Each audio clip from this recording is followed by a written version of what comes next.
Welcome to the It Was a Thing on TV podcast, episode 14, submission 005, Supertrain.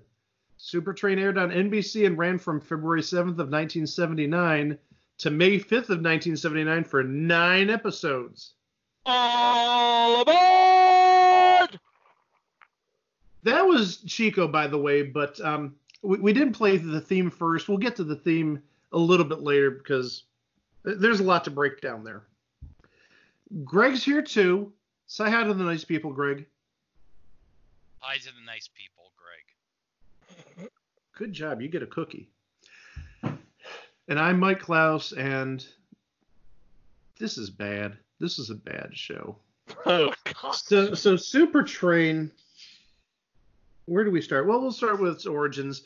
There was a 2-hour TV movie, and oh mercy, was that a slog and a half. But I sort of wonder why they just did the TV movie to begin with, because they committed so much money to this. You knew that the series was inevitable. Well, the 2-hour movie was actually a pilot for the TV series. Yeah, but they still, I mean, if it's a pilot, they still built this train and all this other stuff. I mean, you're sort of, committed if... Yeah, this was pretty much a straight to series order that eventually became part of a legacy for NBC at the time. Which we'll get to in a little bit. But the big thing for NBC was they didn't outsource this to another production company. They did everything in-house. And the reason for that was financial. Supertrain was surely going to succeed. You had Fred Silverman behind it, and you saw the popularity of the Love Boat. So you know what? This can't fail. Enter laugh track here. So yeah, since they thought this is going to be this mega super hit following in the footsteps of Love Boat, they're going to reap the profits of syndication and maybe some sort of product licensing or selling it overseas. And they did actually sell it overseas. Yeah, they sold it to the BBC, but it was so rubbish they didn't air it. They sold it to the Beeb. And we're not talking Justin Bieber. We're talking the BBC. And then they sold it for $25,000 an episode. But, as Chico said, it was so rubbish that they didn't air it. Yeah. So, good job whiffing there, NBC. Even the Brits have standards. They're like, no, we're not going to have our people suffer through this. And on top of that, just the costs of this train. We've seen different numbers. The number we heard was $5 million. But in doing research for this week, because we do a minimal amount of research, I saw numbers of $7 million and $12 million. And those aren't inflation-adjusted numbers. These are numbers that I found in the early 80s, doing some search in some archives.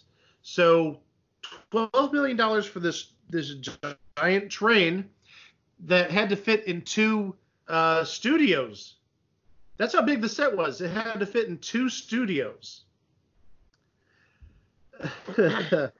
It was doomed to fail. I mean, just looking at it.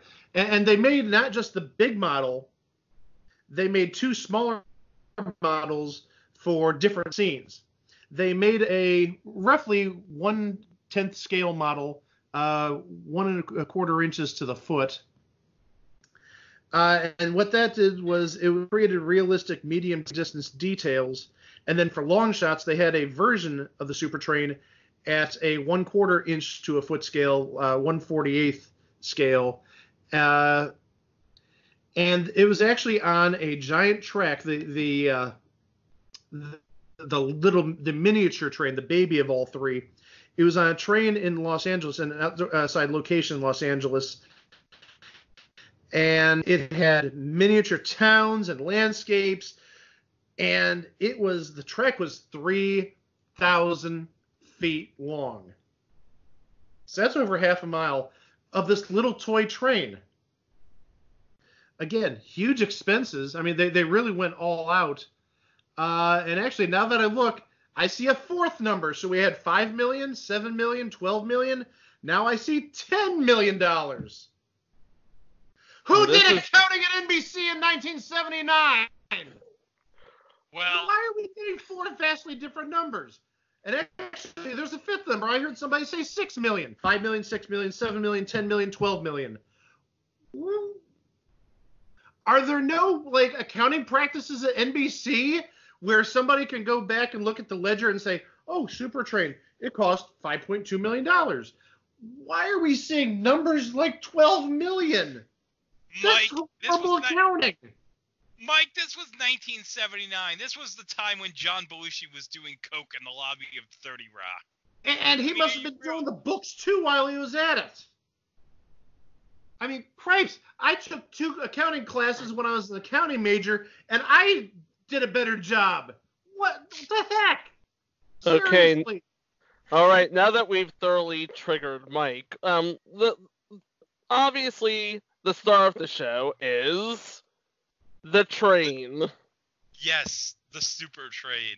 That's a problem. I got I know that the train is the star in this case, but the boat on Love Boat, was that necessarily the star of Love Boat? No, the star of the Love Boat were the stars. Everybody else was just secondary. But right. They made a point on like almost every episode to stress just how incredibly decadent this train was. It's got everything. It's got a disco and a pool and a bordello. It doesn't really have a bordello. I got a question. Why does a moving train have a pool? Why does a moving train have a pool?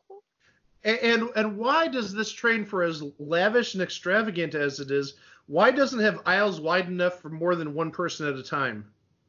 Well, let me tell you, Mike, it runs on Time Lord technology. Well, I get it's like a TARDIS. I fully get that. It's bigger on the inside, but it wasn't big enough for aisles where 2 people can go through?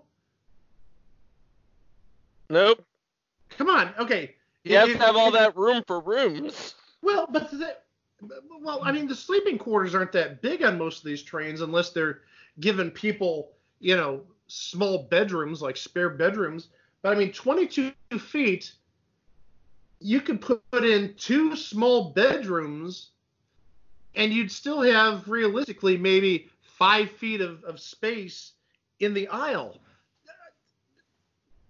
No, like I said, this is ridiculous. I'm just... It seems good on paper, but it's not really realistic. Well, I mean, that may be half the point. It's not realistic. But, okay, yeah, the train... What if the train has to stop all of a sudden and you're in the pool? You're going to get such a tidal wave, it's going to splash water over wave pool. You're going to get chlorine in your eyes. It's going to start rusting out the metal parts of the train because of that splashing. Yeah, that's a problem. I can understand if it's a jacuzzi, but not a full-size pool. Yeah, it's a lawsuit waiting to happen. That's why they have the computer. That's why they have the computer on board announcing, "Attention! May I have your attention, please? Supertrain will be stopping in 30 minutes." Probably a signal. Okay, everybody out of the pool. Yeah, and I mean, was there even a lifeguard at the pool? I mean, how uncertified was this? You didn't see anybody in the opening credits as, Chet the lifeguard. No, we just saw the 2 personal... Let's see, we saw the 2 personal trainers. We saw the conductor. We saw the porter. We saw whatever Michael Delano does. Okay, space filler. And you did have Charlie Brill as sort of like a hairdresser, because they had obviously some sort of salon on board. You have to have some sort of salon on board if you're going to the disco later that night. But yeah, I mean, I don't get it. I don't get it. That's gonna be this episode. It's gonna be subtitled, "I don't get it. I don't get it." Can we get into the insane amount of promotion NBC tried to do with the Today Show? Oh, absolutely. Oh yeah.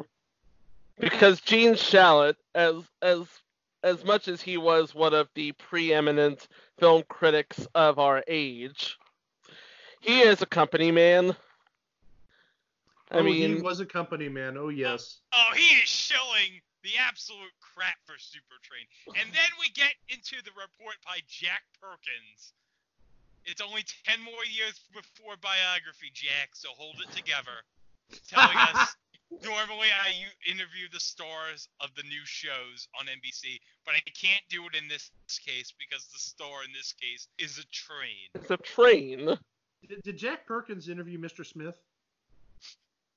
I hope to God that there's a clip somewhere in the NBC News archives where Jack Perkins is interviewing Leonard Fry and Mr. Smith. I can only pray. Oh, I don't care about Leonard Fry. I just care about Mr. Smith. But yeah, they did a piece, like a 7-minute piece on Today. Oh, and be sure to watch Supertrain premiering tonight on NBC. Some folks didn't get the message. No, they were busy going, my God, that train is huge. You know, that's not even the biggest problem I have with the clip. The biggest problem I have with the clip is Tom Brokaw narrating the scene with Houston, Texas, to that weird Sesame Street sounding music. It's like, what the hell is this? It's called the late 70s. I know, but like, what is this? When I hear this music, I'm thinking, where's Bert and Ernie? Where's Big Bird? Why am I looking at a skyline of Houston? Some questions cannot be answered. No. So yeah, I mean, NBC put everything they could towards this, and they gave it everything they got on this show. Oh yes, and we're going to get into some of the changes that happened over time a little bit later. The one thing, and I told Chico and Greg this earlier, that was really lacking on Supertrain was they didn't really have the star power that you had on Love Boat. You had Bernie Capel, and we know what he brings to the table. Fred Grandy, I believe, was reasonably new to the business at the time. This is like his first major show, but Bernie Capel had been on Get Smart and a number of other shows before then. And so you had these known quantities on Love Boat. There were known quantities on Supertrain, but the other names just weren't familiar, really. So the person first we've got to start off with the pilot, the person who built the Supertrain. I'm doing this for Greg because yes. Greg ranted and raved about this the other night. So the person that built the Supertrain, or at least the business that created the Supertrain, tell them who it was and the whole story behind that. Yes, the creator of the Supertrain was the actor Keenan Wynn. Now, Keenan Wynn you might know as the villain Alonzo P. Hawke in various Disney movies like the Absent-Minded Professor. He was kind of like the prototypical Thanos of his day. He would kind of just randomly show up in these Disney movies as this villain Alonzo Hawke. It was really something. Greg is an expert on Disney movie villains, by the way. And also, his name isn't just Keenan Wynn. His full name is Francis Xavier Aloysius James Jeremiah Keenan Wynn. Yeah, if you want to play a big-ass villain in a Disney movie, you have to have, like, a real name. The 7-name rule is in effect. Yes. So, Keenan Wynn plays Winfield Root, the chairman at the fictitious Trans-Allied Corporation, and he mentions to his board at a meeting he will create the first transcontinental railroad that will be capable of going from New York to Los Angeles in 36 hours. And then a guy says, you know, Winfield, I think you're letting your psychotic fascination with railroads put you into a suicidal gamble with this company. And so Winfield Root's like, is that a bet? Well, guess what, folks? Here's a painting of the Supertrain. And he reveals it, and they're like, oh my God, this is incredible. That's how you win a room. Just wait. It's like, People, it's like, bitch! Challenge accepted. Let's go. Well, also, I think he sold it on. It was an atom-powered steam turbine. Yeah. Because technically, isn't everything like atom-powered? Well, not in that sense, but everything is made up of atoms. Never mind, I'm not a science teacher. But so yeah, and then 22 months later, it made its maiden voyage out of Grand Central Terminal, New York City. Now here's the thing I don't get. I've taken a train to New York City before. You don't go to Grand Central. You go to Penn Station. You leave out of Penn Station. Yeah, that's where the action is. That's where if you want to go to Madison Square Garden, baby, you go to Penn Station. Yeah, you go to Penn Station, and if you want to take the train to anywhere that is not New York City, you go out of Penn Station. You don't go out of Grand Central. Well, I'm going to offer why it was probably chosen. Grand Central Station, I think, is more popular than Penn Station, even though Penn Station may be more worthwhile. Got to go for a name. True. Yeah. So, also about TransAllied Corporation, Greg said that Winfield Root was the chairman of this company. Who else was employed by the TransAllied Corporation? I see your hand, Greg. Mr. Drummond. Mr. Drummond from Different Strokes. And what does that mean, Greg? That means that Supertrain takes place in the same universe as Hello, Larry. Supertrain is part of the Tommy Westphall universe. Exactly. Well, that too. But yeah, I mean, not only is it in the Tommy Westphall universe, but you're right. Since Different Strokes and Hello, Larry had crossover episodes and they're in the same universe as if you will, then Supertrain has to be in that universe too. So you're saying Supertrain doesn't exist then? Supertrain is a figment of Tommy Westphall's imagination. That would explain so much. And wouldn't that also make NBC part of Tommy Westphall's imagination? So Tommy Westphall almost made NBC go bankrupt because of this? And Tommy Westphall's a tyrant. Yeah, that Chad Allen, he's evil. Yeah, absolutely. So yeah, the cast of the show, there's a few names you've heard. Edward Andrews was Harry Flood. The conductor of the Supertrain. Yeah, the conductor. And Patrick Collins was Dave Noonan. Who was sort of the social director. Kind of, sort of, yeah. Kind of, sort of. Okay, one name that's somewhat familiar. Harrison Page. He was George Boone. The porter. Yeah. This is where you have the sort of PC police come, because you got the only black dude on the cast, and he's the porter. And then you have Robert Alda, Alan's father, who played Dr. Dan Lewis. Because every good train needs a doctor. Absolutely. Nina Talbot was Rose Casey. The nurse to Dr. Lewis? I do believe so. Erica Wells was Gilda, and Bill Knuckles was Wally. Bill Knuckles? Bill Knuckles. He who played Hawkman on Future Induction Legends of the Superheroes. And they were sort of the fitness instructors on the Supertrain. And then Michael Delano as Lou Atkins. And here's another name that people will recognize. Charlie Brill as Robert. And they were sort of running the hair salon. There's a hair salon aboard the train. Well, if you're going to the disco, you need to get your hair game. You need to get your hair did. You got that right. You got to look good for that disco. Yep. And then, at least in the first episode, there's a number of big guest stars. Steve Lawrence, but not with Edie Gourmet, interestingly enough. Steve Lawrence was by himself on this. You had we mentioned Keenan Wynn as Winfield Root as the chairman of TransAllied Corporation. Ron Masak, he was on this first episode. You would recognize him from Vlasic Pickles. Season. Yeah, Well, I remember. I remember him from being the Vlasic Pickles stork. But what were you going to say?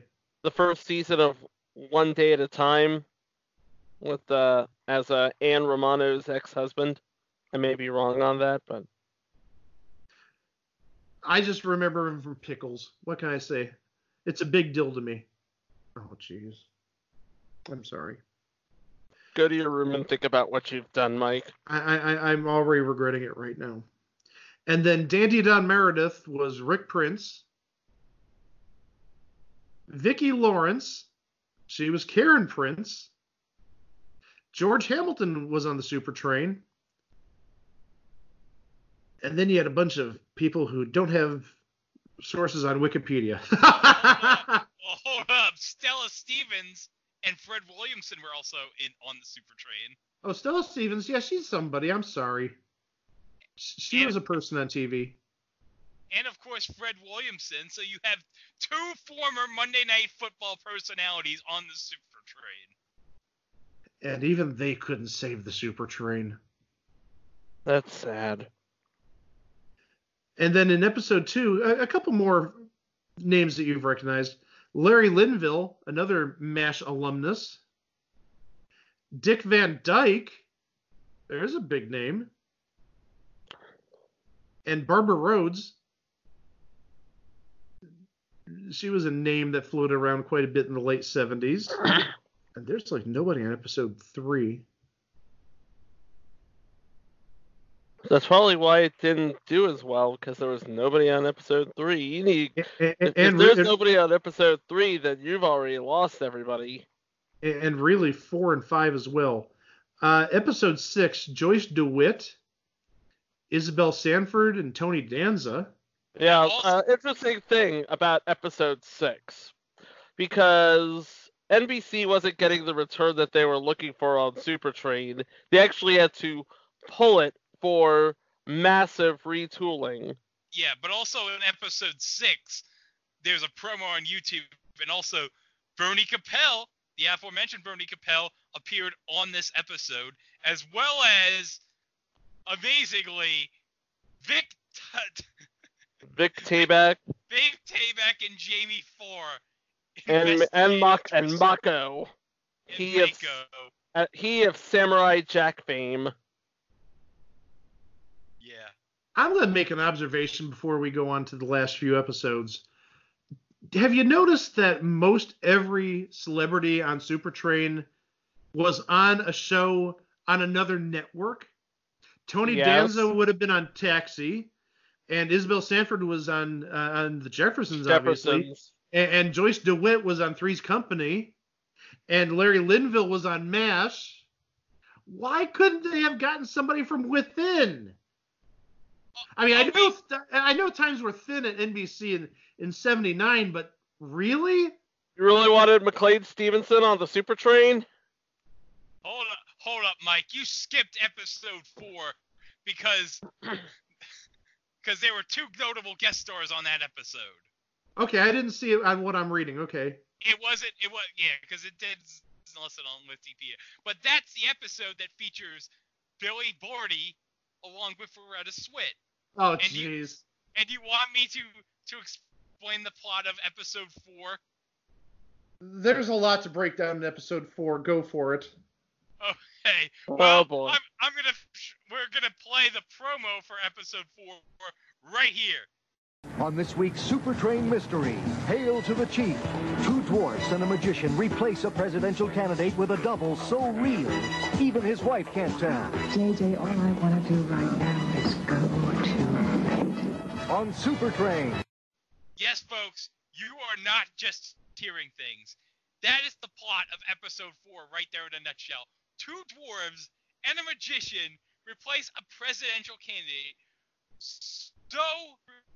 so real that even his wife, played by Loretta Swit, cannot tell. When I showed this clip from this episode to notable person by the name of Derek. His response was, after watching the promo, I couldn't do it. The title of the show coming in like the goddamn Superman logo in a cartoon is what got me. He could not make it through 1 second. He saw the logo pop up Supertrain. He was like, nope, I'm done. No. I at least lasted the whole episode, even though it took me about 10 minutes to skim through it. Well, let me ask you something.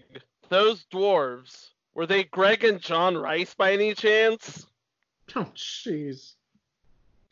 What? You needed a dwarf in the 70s? You go to Greg and John Rice. And if Supertrain was around till the 90s, they would have tried selling you on real estate. Oh, jeez. And the final episode, Barry Gordon and Rue McClanahan were guests. Now, admittedly, Rue McClanahan wasn't really on a show at this time because you had Maude, which got canceled the previous year, or not necessarily canceled, but ended the previous year in 78. And you wouldn't have her going to Mama's Family or Golden Girls until 83 and 85, respectively. Which would just be sad. So, yeah, it just doesn't have the star power that Love Boat would have, because you'd have the guests running for it seemed like 2 minutes on every episode, and you'd be like, oh, I know who that is. I know who Elaine Joyce is. Oh, there's Gene Rayburn. And, oh, look at that. There's, all these stars that you recognize, and they just didn't have it on this. No, they did not.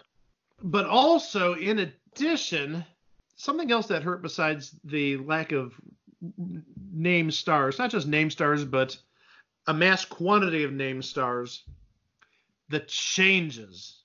Oh, boy. Yeah. So NBC didn't like that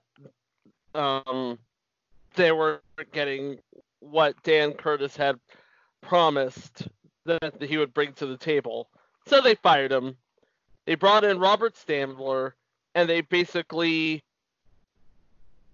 redid the whole show. They brought him in and redid the whole show to emphasize intrigue and suspense. Basically make the entire show into an hour-long Murder on the Orient Express.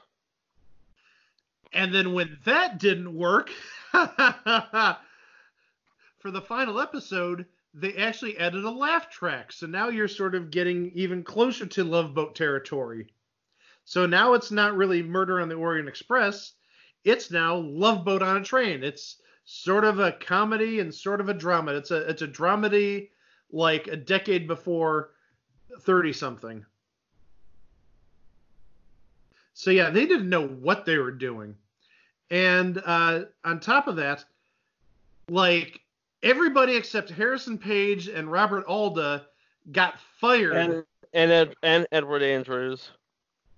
Yeah, well, like everybody except like 2 or 3 people got fired about halfway through the run, about episode 4, episode 5. And they brought aboard a new staff, and really the only name that I recognized on the new staff was Eileen Graff, who would go on to play Bob Uecker's wife on Mr. Belvedere. But yeah, I mean, they just tried everything. They tried a new 2/3 of the staff being replaced. They tried going from this Murder on the Orient Express into a sort of comedy, and nothing worked. And then on top of all this, as I mentioned at the start of the show, I didn't play the theme music. Why not? Because realistically, there were 3, and even if you consider the pilot, 4 different opens on a show that ran 9 episodes. So we're going to go through those really fast with the first open, and then the modified first open with a little bit different music. And the third one is what they used, I believe it was starting about show 5, once they cleaned house and retooled it like Chico said earlier. And you could hear differences in the theme song. And so here's theme 1.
Here's open number 2.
And the final open.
In addition to the different opens and the different graphics, the music. Oh, the music was amazing. The music was done by Bob Cobert, he's a living legend. He's like 95 years old now, still alive, thank heavens. But he made some of the best music ever. He's up there with, say, Henry Mancini. Yep. Would you agree? Yes. I would. And again, his work is out there. Some of the discotheque tracks that you hear on this show, they recycled them and used it as the theme song to 2 versions of Chain Reaction in the 80s. Yeah, you sort of hear that in some of the opens, or in one of the opens that were played just a few moments ago. But on top of that, not only do you have Chain Reaction in there, you have this clip.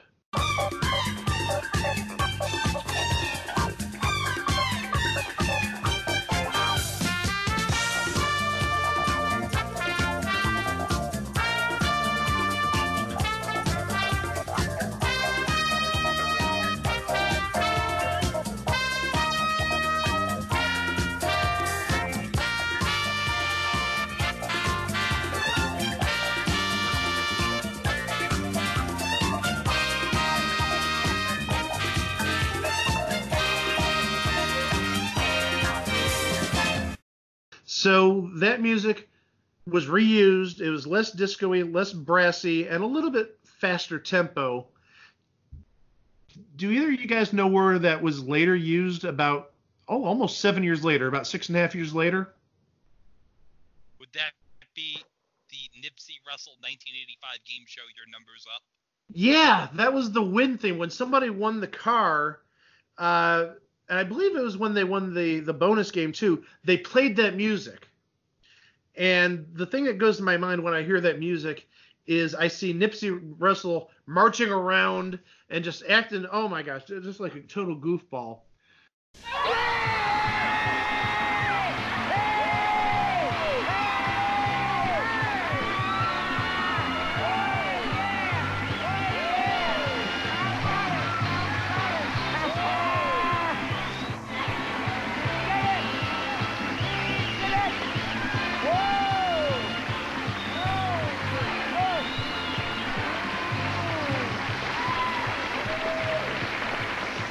Okay, we're going to cover a little commercial ground, but we'll be back, so stick around.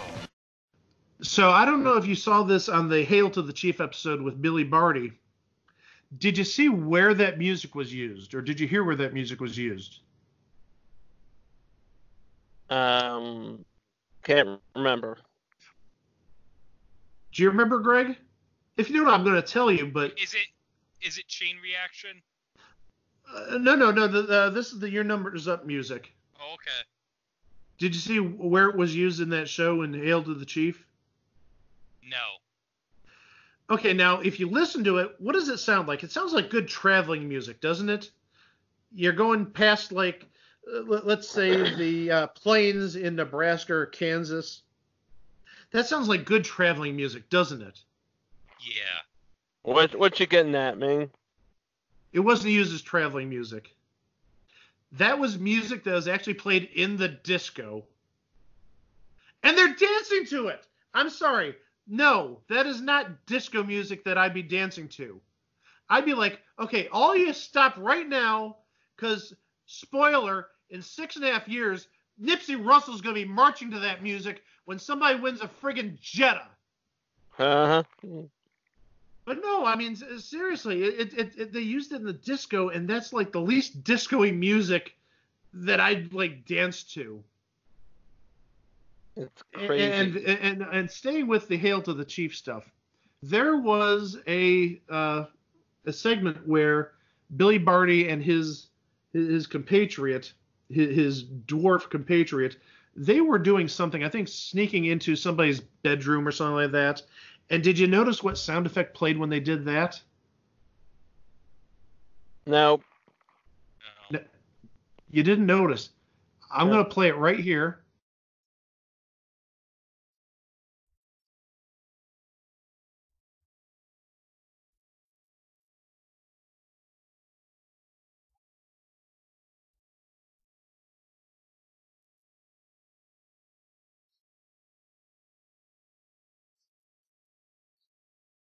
It's the sound effect that was used on Jackpot back in the mid to late 80s when somebody got the question wrong and they had to cross over. That yeah. I that did sound like a little, how can I put this? A little like something's about to happen. Yeah, it did sound like that, though, like something's going to happen. And they were being very, suspicious, obviously. It looked like they were, I believe, sneaking into somebody's bedroom or train car, trying to steal something. And, yeah, then they played the Jackpot crossing over music. I thought that was very interesting. But it's a very, kind of creepy song. You knew trouble was going to happen. Yeah. Tell you what, in the poker episode, they didn't really go for that. They went for like generic, ooh, something is about to happen sort of episode.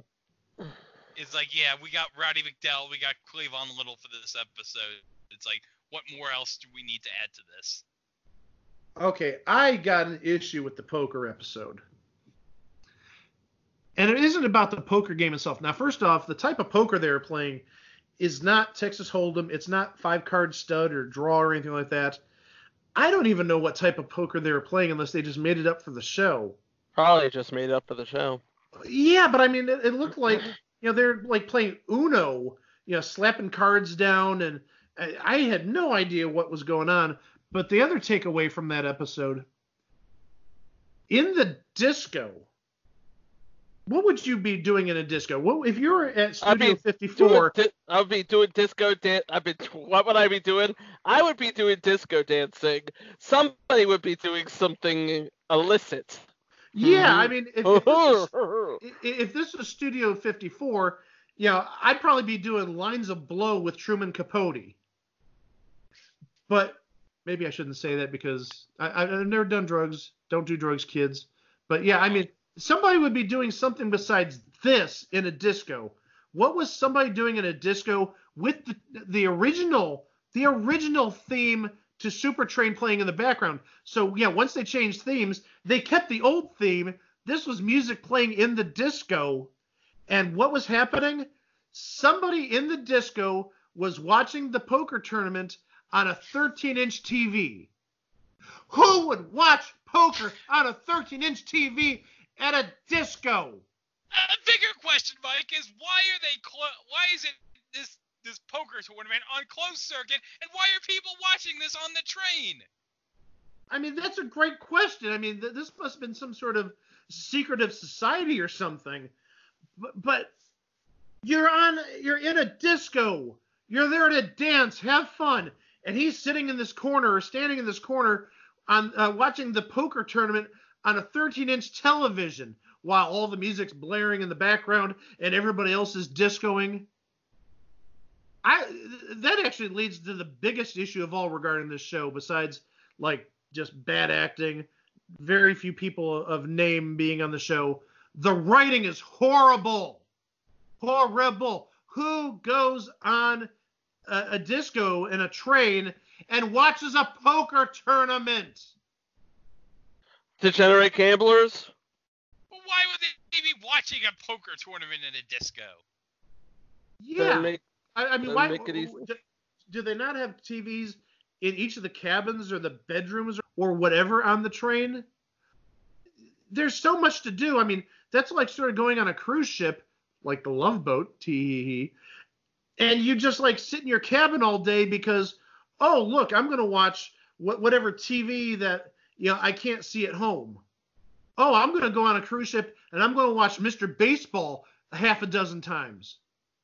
Not that it really happened on a cruise ship that I went on back in 1993, but yeah, it's Mike, possible. Don't you dare knock anything Dennis Haysbert was in, damn it. I wasn't knocking it. I'm telling an anecdote. Good. But yeah, I mean, it just was so bad. And NBC almost became bankrupt over this. And I got to thank Greg for this. Greg, I want you to share the link that you sent me earlier regarding Supertrain about where one of the models ended up. Okay, in an article from Herald Mail Media, which was published on July 1st, 2018, headline, After Years of Mystery, Supertrain Arises. TV history item purchased by Hagerstown shop owners. After Ben Thorburn of Coin-Op Warehouse in Hagerstown picked up a jukebox he bought from a jewelry dealer in Philadelphia, the man told Thorburn about a train he had in an old barn. Thorburn didn't know what he would find, figuring it was perhaps an old Lionel train set. Thorburn climbed into the barn where chickens used to be kept and saw a grouping of dust-covered objects that appeared to be some type of train. It was much bigger than a typical model railroad set, with an engine and cars measuring about 2 feet wide and about 4 feet plexiglass. It appears some sort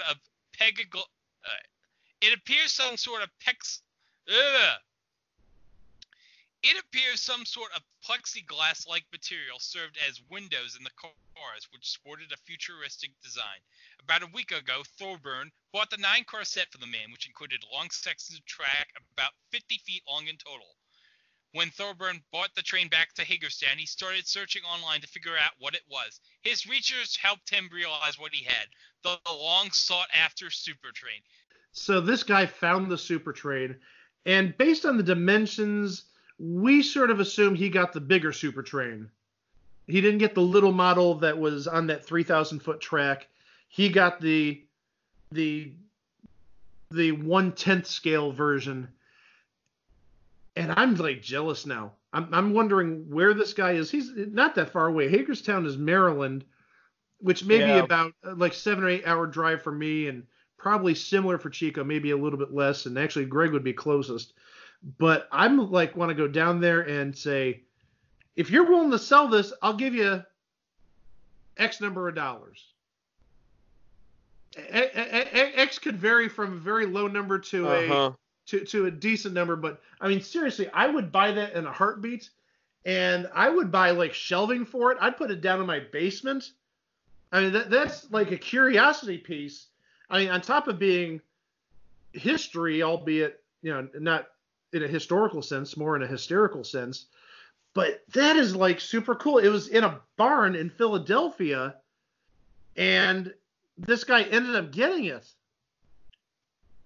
So I'm actually very curious to see if he still has it, and like I said, if he's willing to sell it. I would hope he wouldn't ask for that much, but that's just too cool that the Supertrain is now in the hands of somebody who doesn't really know what it is, or does now but didn't when he bought it, and it was sitting in a barn. I mean, that's like horrible. That's almost like any sort of television history sitting out in the weather for 30 or 40 years, or you hear about the mistreatment of some of these tapes that companies had over the years, and they just didn't properly care for them. That's crazy. Crazy cool, though, too, at the same time. So, yeah, Supertrain, its legacy, well, it's definitely one of the worst shows of all time. And actually, in 2002, TV Guide ranked it the number 28 on its list of 50 worst TV shows of all time. And I'm genuinely curious to know what the other 27 were that were better, because this is a class of its own.